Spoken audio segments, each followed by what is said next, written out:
Brownie, mixer, எண்ணெயில பொரிச்ச பலகாரம். இதெல்லாம் நம்ம டயட் எப்படி முடிச்சுதுன்னு பார்ப்போம். Welcome to day 76. இன்னைக்கு லஞ்சுக்கு பீன்ஸ் கேரட் போட்டு ஒரு பொரியல் எடுத்துக்கிட்டோம். கூட prawns fry, fish fry and prawns masala. Rice தான் ஒரு வாட்டியோட நிறுத்த முடியல. அதை சாப்பிட்டுட்டு நேற்று பேக்கரியில் வாங்கியிருந்தேன் நட் ஃபேன்சி கேக் ஒன்று சாப்பிட்டேன். அந்த பேக்கரியில் ப்ரௌனியும் நல்லா இருக்கும்னு ஒரு பீஸ் ப்ரௌனியும் வாங்கியிருந்தேன். அதில் கொஞ்சம் மட்டும் எடுத்து சாப்பிட்டேன்.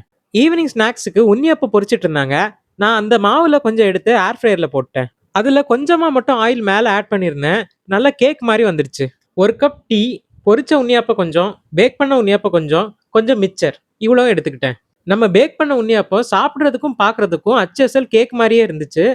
சாப்பிட்றதுக்கும் ரொம்ப நல்லா இருந்துச்சு. என்னதான் இருந்தாலும் பொரிச்சது மாதிரி வரல. கூட தண்ணியில் ஊற வச்சிருந்த ஆல்மண்ட் ஒன்று மட்டும் எடுத்துக்கிட்டேன்.